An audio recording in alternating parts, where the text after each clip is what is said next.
Mohawk d'augmenter leur prix pour qu'ils soient égaux aux vôtres, sans payant pas de taxes, bien sûr.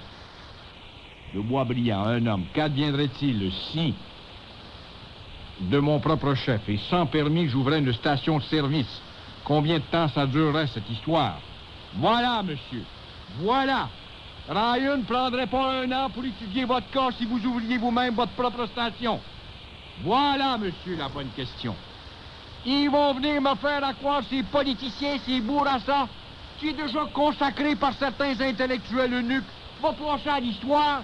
Il a créé deux justices dans notre société. Nous avons, depuis 1990, deux justices. Il y a toujours eu deux justices, mais jamais nous osions de le dire dans le temps, parce qu'on savait qu'il y avait des iniquités, que la justice était administrée par des hommes, donc des faiblards, qu'il pouvait y avoir des failles. C'était la machine humaine.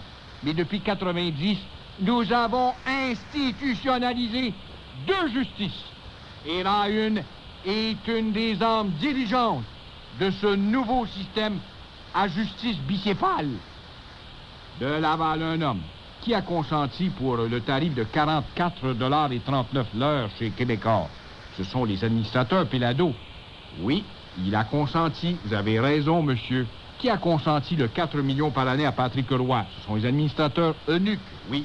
Alors, c'est à eux qui c'est eux qui doivent se blâmer de dire cet homme. Vous avez tout à fait raison, M. Pélado Palasek, un grand gestionnaire, mais il a trop cédé à acheter la paix.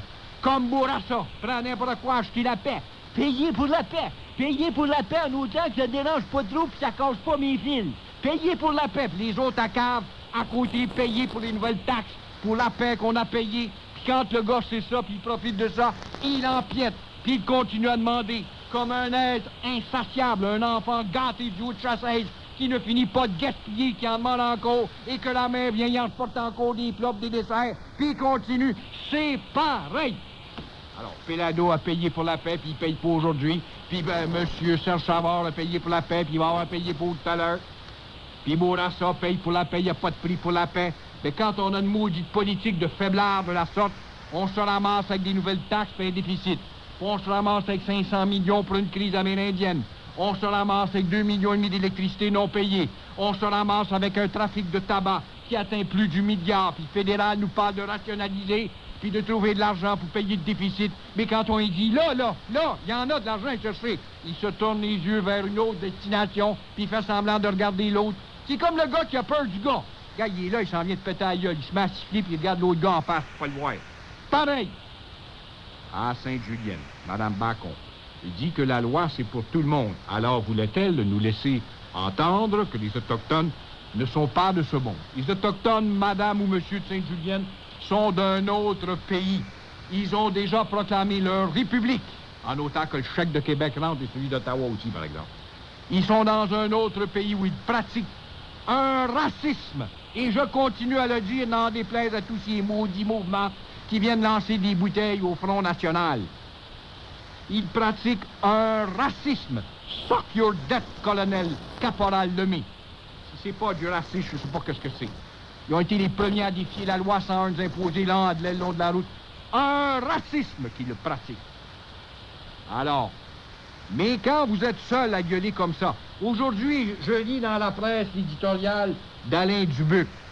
5 ans après Bibi, 5 ans après Bibi, 5 ans après Gilles Proulx, il vient dire que les mouvements antiracistes sont eux-mêmes des racistes. Puis ils ne s'occupent pas du racisme à l'inverse.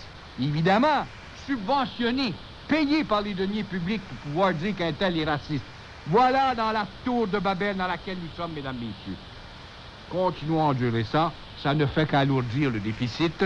Ça ne fait que de l'alimentation pour chialer et ne jamais rien régler. Et pendant ce temps-là, nous sommes gouvernés par des non-entités. La non-entité à Ryan, c'est lui qui gouverne. L'île d'entendre un autre bonne, une cochonnerie du PQ cette fois. La loi 16, elle va protéger les petits bébés. On en a arrêté 3 ou 4. Ça se passe à Châteauguay devant l'école Marguerite Bourgeois. Il y a un cimetière à l'autre bord de la rue. On profite pour traverser l'autre bord de la rue durant le dîner. On voit un cercueil qui n'est pas encore tout à fait enterré. On l'ouvre, on s'amuse avec le cadavre. Les 3 petits bébés qui ont 13, 14, 15 ans seront protégés par des juges Ruffo, puis par la loi 16. Oh, 25 tout le chômage atteint 25 chez eux. Puis nous autres, il y a combien, Ryan, avec TBS? Il atteint combien si c'est pas 23, 24 2. Il dit pas que 24 des Mohawks, par exemple, vivent de trafic de tout ça. De Blainville, un homme. À la lumière des révélations.